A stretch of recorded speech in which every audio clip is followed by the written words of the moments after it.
Now, Washington mornings on the Mall. At AM 630.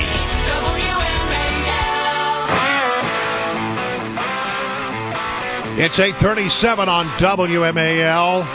Time to check in with Jake Tapper of CNN. Of course, you know, Jake is the anchor of the lead on CNN, a well-known cat lover, therefore the music. Jake, how are you this morning? I'm good. You know, we lost our cat last week. Oh, well, now hold it. Well, let's cut the music. Now we then. feel Now bad. I'm so sorry. No, it's okay. She's had a good 18 years, but we're now 100% a dog family now.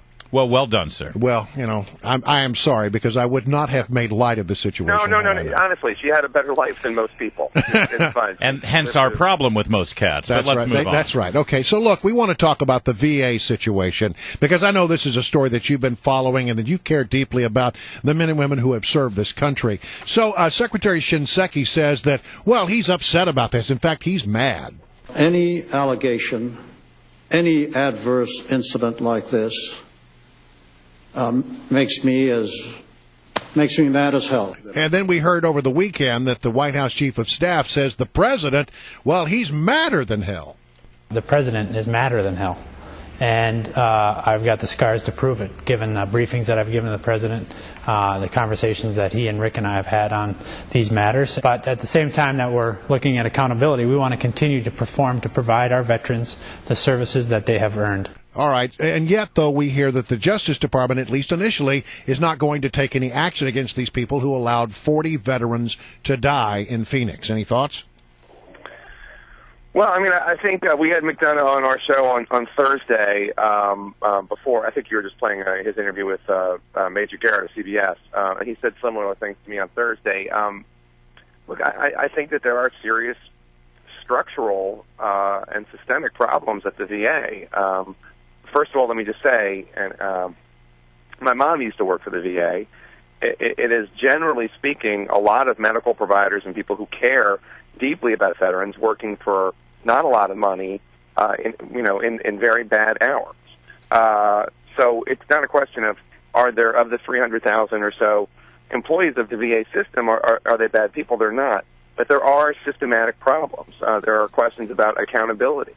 There are questions of, the reason that this waiting list thing happened is because the VA, trying to help veterans, instituted a new policy saying people seeking primary care physicians for the first time need to have an appointment within the first 14 days of calling.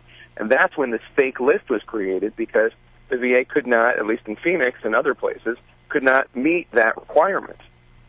So I think this is a bigger deal than just, saying you're mad as hell or madder than hell. This is a question of structural problems at the VA, ones that aren't as interesting to talk about necessarily, but incredibly important. And then, the accountability issue is a big one. An example that critics of the VA cite is there was an outbreak of Legionnaire's disease at the Pittsburgh VA a few years ago.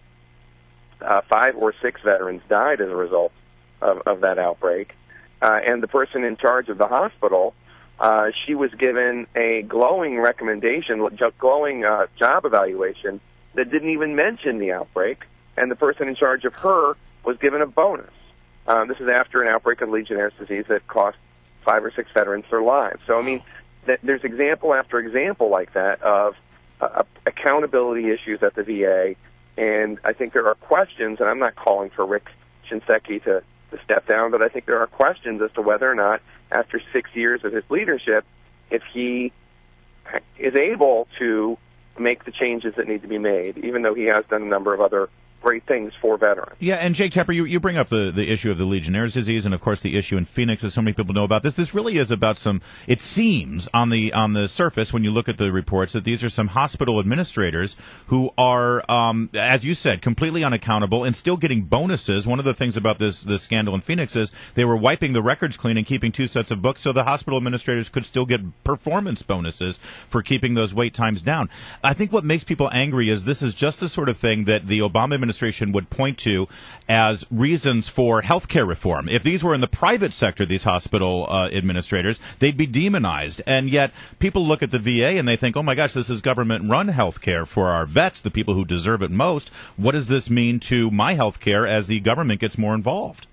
Well, I don't want to get into the Obamacare facet of this because that's obviously a political point that people are making, and they can be free to make it. But just in terms of what's going on with veterans, I mean, I think the bottom line is that we as a nation made a promise to these men and women. You join the service, you risk your life. You're not going to get a lot of money. You're not going to get a lot of recognition necessarily, but we will take care of you in these ways, and one of those ways is the VA. And in too many instances, although it's not as though nobody has a good experience at the VA, but in too many instances, we are failing to meet the promise that we made to them. Yeah. That's one. Two, I do question whether or not the changes that need to be made can be made under the system that exists right now.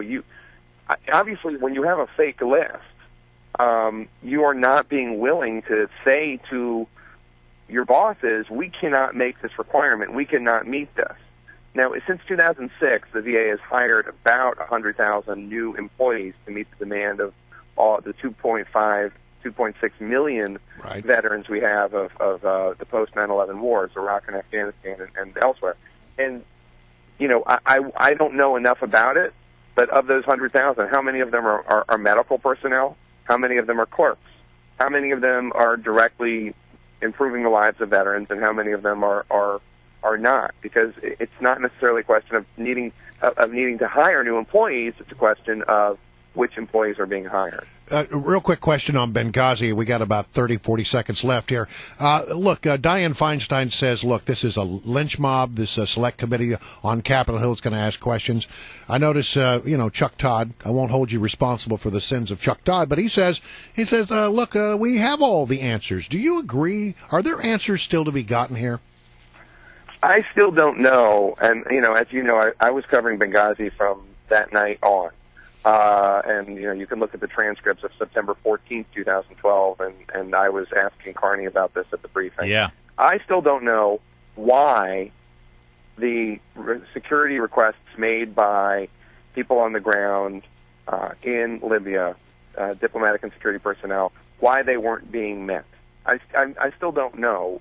Now, I know that there were some people in Libya who were saying, I don't need extra security, but I haven't heard a full accounting as to that. And then, of course, there's the whole question of the clandestine nature of what was going on in Benghazi. Most of the people there were CIA, so there's still a lot we don't know about what exactly they were doing there.